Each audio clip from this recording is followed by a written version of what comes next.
Season காய்கறி எல்லாம் வச்சு இன்றைக்கி ஒரு அருமையான கூட்டு செஞ்சுருக்கேன்.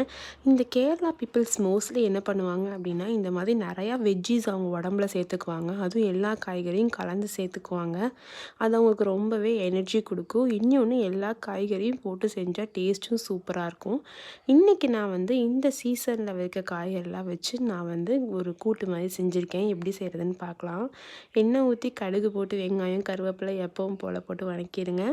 தக்காளி ஒரு 2 தக்காளி சின்ன தக்காளி எடுத்திருக்கேன், அதையும் ஆட் பண்ணிக்கோங்க. தக்காளி வந்து இப்போ ரொம்ப விலை கம்மியாக விற்கிது. அதனால் தக்காளி வாங்க முடிஞ்சால் வாங்கி அதை வந்து தொக்கு மாதிரி செஞ்சு எடுத்து வச்சுக்கோங்க. ரொம்பவே யூஸ்ஃபுல்லாக இருக்கும். வீட்டில் அரைச்ச குழம்பு மிளகாய்த்தூள் 2 டீஸ்பூன் ஆட் பண்ணிக்கலாம். அப்புறம் மிளகாய்த்தூள், மல்லித்தூள், இந்த மஞ்சத்தூள் இது எல்லாத்தையும் நம்ம ஆட் பண்ணிட்டு கொஞ்சம் தண்ணி ஊற்றி நல்லா கொதிக்கட்டும்.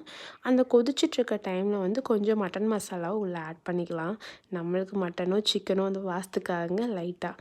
இன்றைக்கி வந்து நம்ம சீசனுக்கு வரக்கூடிய பச்சை மொச்சை, ஒரு உருளைக்கிழங்கு, இதை பச்சை பட்டாணி, காலிஃப்ளவர் இது எல்லாமே எடுத்திருக்கேன். நீங்கள் எல்லாத்தையும் குக்கரில் போட்டு ஒரு விசில் விட்டு இறக்குனாலும் சரி, இல்லை தனியாக வேக வச்சு எடுத்தாலும் சரி. காலிஃப்ளவர் மட்டும் மஞ்சத்தூள் உப்பு போட்டு தனியாக எடுத்து வச்சுக்கோங்க. இப்போ நம்ம இந்த காய்கறி எல்லாத்தையும் அதுக்குள்ளே ஆட் பண்ணிக்கலாம்.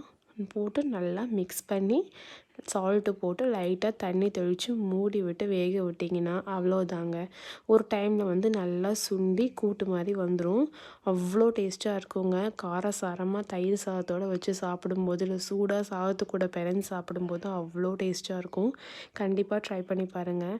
எனக்கு இதெல்லாம் பிடிக்காது அப்படின்னு சொல்கிறவங்க வெறும் தேங்காய், சீரகம், பச்சை மிளகாய் இதை மட்டும் அரைச்சி ஊற்றி செஞ்சாலும் சூப்பராக இருக்கும். ட்ரை பண்ணி பார்த்துட்டு எப்படி இருக்குன்னு சொல்லி மறக்காமல் கமெண்ட் பண்ணுங்கள். இந்த மாதிரி நிறைய ரெசிபீஸ்க்காக மறக்காமல் என் சேனலை சப்ஸ்கிரைப் பண்ணிக்கோங்க. பாய், நெக்ஸ்ட் வீடியோவில் பார்க்கலாம்.